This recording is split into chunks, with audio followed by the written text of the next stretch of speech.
Hello friends, आप सबका ऑलफील्ड command channel में स्वागत है। और इस वीडियो के जरिए आप समझेंगे कि जो एम्पलीफायर का जो पावर सप्लाई होता है वो किस प्रकार से काम करता है, उसके बारे में बहुत ही इजी वे में समझ पाएंगे। तो आज सर्किट डायग्राम के जरिए हम लोग समझेंगे कि एम्पलीफायर का पावर सप्लाई कैसे काम करता है। यहाँ देखेंगे कि एम्पलीफायर के अंदर यहाँ एक ट्रांसफार्मर लगा हुआ है जिसका वैल्यू है 18018 वोल्ट का यहाँ ट्रांसफार्मर लगा हुआ है जो कि जल चुका है। इसको हम लोग आगे चल करके चेंज करेंगे।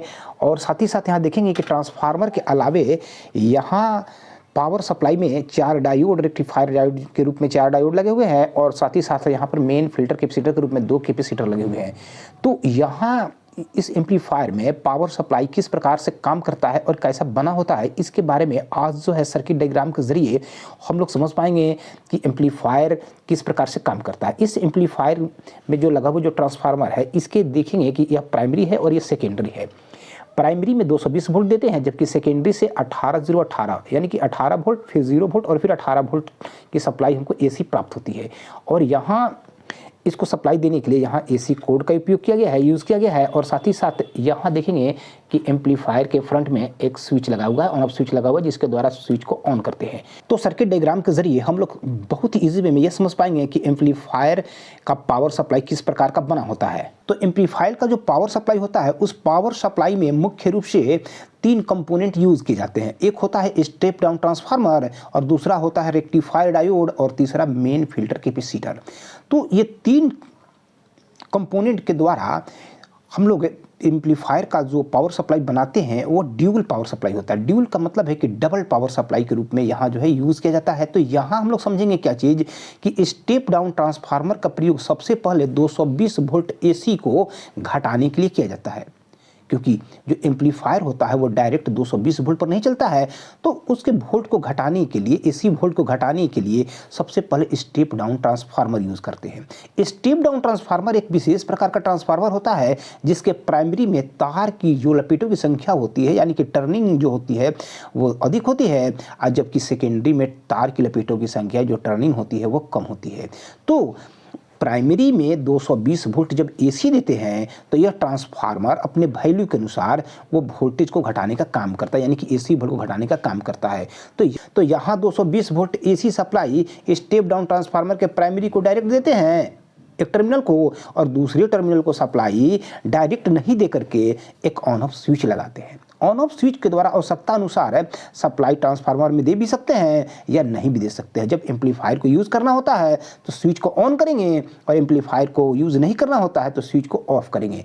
तो यहाँ पर ऑन ऑफ स्विच यूज किया जाता है, ट्रांसफार्मर के प्राइमरी के किसी एक टर्मिनल के साथ ऑन ऑफ स्विच लगा होता है। तो 220 वोल्ट एसी की एक सप्लाई स्टेप डाउन ट्रांसफार्मर के प्राइमरी को डायरेक्ट देते हैं, और जबकि 220 वोल्ट की एसी की दूसरी सप्लाई ऑन ऑफ स्विच के द्वारा इस स्टेप डाउन ट्रांसफार्मर के प्राइमरी के दूसरे टर्मिनल को जब देते हैं तो उस स्थिति में यह स्टेप डाउन ट्रांसफार्मर क्या करता है कि उस वोल्टेज को अपने वैल्यू के अनुसार घटाने का काम करता है। तो यहाँ चूंकि वैल्यू है 18018, अगर ट्रांसफार्मर का वैल्यू 18018 होगा तो उस स्थिति में यहाँ से 18 वोल्ट एसी आपको प्राप्त होगी।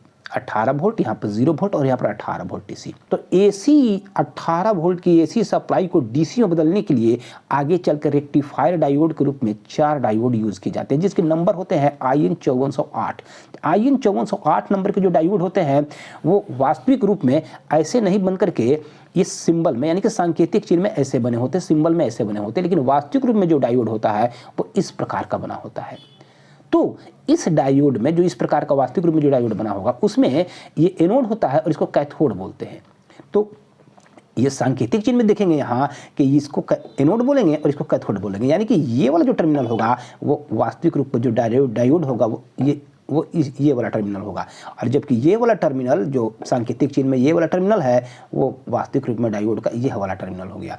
तो यहाँ 18 वोल्ट की एसी सप्लाई, एसी में नेगेटिव पॉजिटिव दोनों होंगे, तो ये इन 2 डायोड के द्वारा केवल पॉजिटिव सप्लाई को यहाँ पर आउट करने का, ये जो दोनों डायोड होते हैं वो केवल पॉजिटिव सप्लाई आउट करने का काम करेंगे।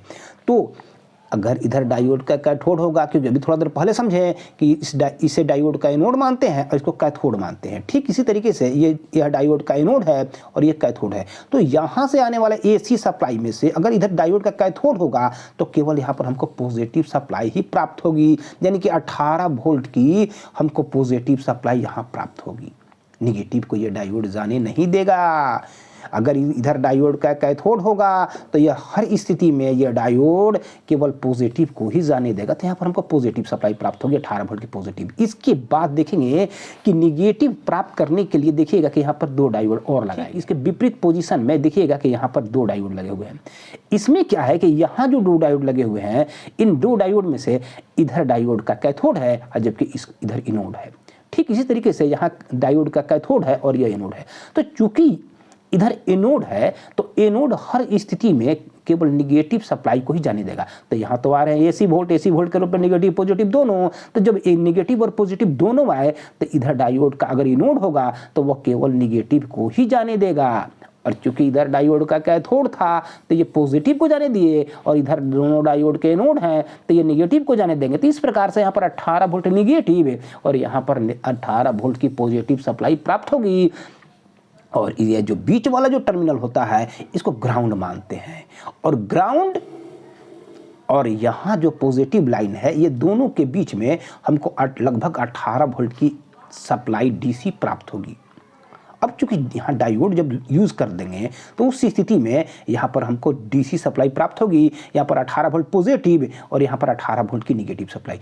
ठीक इसी तरीके से ये यहाँ पर जो वोल्टेज का पोजीशन होगा तो इसमें क्या होगा कि यहाँ 2 डायोड के द्वारा निगेटिव 18 वोल्ट निगेटिव प्राप्त हो रही है तो यहाँ पर निगेटिव और यहाँ पर 18 वोल्ट की पॉजिटिव प्राप्त होगी। यानी कि मल्टीमीटर से जब चेक करेंगे, मल्टीमीटर के ब्लैक प्रोब को यहाँ रखेंगे, वोल्टेज के में अगर फिट करते हैं तो ब्लैक प्रोब को अगर यहाँ रखते हैं और अगर रेड प्रोब को यहाँ रखेंगे तो आपको यहाँ से 18 वोल्ट की सप्लाई डीसी प्राप्त होगी। यहाँ पर पॉजिटिव और यहाँ पर निगेटिव। ठीक इसी तरीके से जब यहाँ मल्टीमीटर के दोनों टर्मिनल को रखेंगे, यहाँ पर रखेंगे मल्टीमीटर के रेड प्रोब को यानी कि लाल तार को मल्टीमीटर को यहाँ रखेंगे और काला तार को जब यहाँ रखेंगे और जब चेक करेंगे तो 18 वोल्ट हमको डीसी प्राप्त होगी, यहाँ पॉजिटिव और यहाँ पर निगेटिव। अगर ये बीच वाले टर्मिनल को छोड़ देते हैं और यहाँ से यहाँ अगर सप्लाई प्राप्त करेंगे, एक सप्लाई अगर यहाँ से लेते हैं और एक सप्लाई यहाँ से लेंगे तो उस स्थिति में हमको जो है सीधे डबल सप्लाई यानी कि 18 के डबल 36 वोल्ट यानी कि 36 वोल्ट प्राप्त होगी। अगर 36 वोल्ट लेना चाहते हैं तो उस स्थिति में यहाँ से एक तार उठाएंगे निगेटिव का और एक यहाँ से उठाएंगे पॉजिटिव का और हमको 36 वोल्ट प्राप्त होगी। और अगर हम 18 वोल्ट लेना चाहते हैं, 18 वोल्ट लेना चाहते हैं तो यहाँ से एक तार निकालेंगे निगेटिव के लिए और यहाँ से पॉजिटिव के लिए। और अगर यहाँ से निकालते हैं और यहाँ से निकालते हैं तो यहाँ से 18 वोल्ट निगेटिव और यहाँ 18 वोल्ट की पॉजिटिव सप्लाई प्राप्त होगी। तो इस प्रकार से जो एम्पलीफायर का जो पावर सप्लाई होता है ये ड्यूल पावर सप्लाई यानी कि डबल सप्लाई देने का काम करता है। और इस पावर सप्लाई में जो कभी भी मल्टीमीटर के द्वारा जब हम लोग वोल्टेज की जांच करेंगे तो इसमें यही सिस्टम है कि यहाँ पर मल्टीमीटर के ब्लैक प्रोब को रखेंगे और जब यहाँ रेड रखेंगे तो हमको 18 वोल्ट यानी कि 18 वोल्ट की सप्लाई प्राप्त होगी। और अगर यहाँ पर अगर दोनों मल्टीमीटर के तार को रखते हैं वोल्टेज के रेंज में तो यहाँ पर अगर रेड प्रोब रखेंगे और यहाँ पर ब्लैक प्रोब रखेंगे तो यहाँ पर 18 वोल्ट की सप्लाई प्राप्त होगी, 18 वोल्ट की सप्लाई प्राप्त होगी। और अगर यहाँ और यहाँ के बीच में रखते हैं, बीच वाले टर्मिनल को छोड़ देते हैं तो उस स्थिति में हमको सीधे 36 वोल्ट यानी कि 36 वोल्ट की सप्लाई प्राप्त होती है। तो इस तरीके से एम्पलीफायर का पावर सप्लाई बना होता है। और आगे समझेंगे कि एम्पलीफायर के अंदर बहुत से ऐसे कंपोनेंट होते हैं जो 18 वोल्ट पर काम करेंगे और एम्पलीफायर के अंदर कुछ ऐसे कंपोनेंट होते हैं जो 18 वोल्ट पर नहीं काम करके 36 वोल्ट पर काम करते हैं। तो आवश्यकता अनुसार जहाँ 36 वोल्ट की आवश्यकता होगी तो यहाँ से पॉजिटिव और यहाँ से निगेटिव सप्लाई प्राप्त करेंगे और जहाँ 18 वोल्ट की आवश्यकता होगी, 18 वोल्ट की आवश्यकता होगी तो यहाँ से पॉजिटिव और यहाँ से निगेटिव वोल्ट प्राप्त करेंगे। तो इस तरीके से ये ड्यूल पावर सप्लाई होता है। इस प्रकार का पावर सप्लाई टेलीविज़न सेट में भी बना होता है। तो जो स्टैंडर्ड कंपनी के जो टेलीविज़न सेट होते हैं उसमें जो वर्टिकल सेक्शन होता है, वर्टिकल सेक्शन के जो वर्टिकल जो आईसी होते हैं उनको ड्यूल सप्लाई पर ऑपरेट कराया जाता है। तो उसके बारे में भी हम लोग आगे चल करके आने वाले वीडियो में हम लोग समझ पाएंगे। तो यहाँ जो है सिंपल वे में यही समझेंगे कि 220 वोल्ट इस प्रकार के जो एम्पलीफायर में जो पावर सप्लाई होता है उसको 220 वोल्ट देते हैं। तो उस स्थिति में एम्पलीफायर के अंदर लगा हुआ स्टेप डाउन ट्रांसफार्मर के द्वारा 220 वोल्ट को घटा करके 18 वोल्ट एसी में बदला जाता है, 18 वोल्ट एसी में बदला जाता है। उसके बाद डायोड के द्वारा डीसी में बदल करके 18 वोल्ट पॉजिटिव, 18 वोल्ट निगेटिव और ग्राउंड की सप्लाई प्राप्त करते हैं। और इन सप्लाई को फिल्ट्रेशन के लिए मेन फिल्टर कैपेसिटर के रूप में 2 कैपेसिटर यूज़ करते हैं और इस प्रकार से 18 वोल्ट पॉजिटिव, 18 वोल्ट नेगेटिव और ग्राउंड की सप्लाई प्राप्त करते हैं। तो थैंक यू वेरी मच जो आपने इस पूरे वीडियो को वॉच किया, और हम चाहेंगे कि अगर ऑल फील्ड कमांड चैनल को आपने सब्सक्राइब नहीं किया है तो सब्सक्राइब करें, और वीडियो अच्छा लगे तो लाइक करें। धन्यवाद।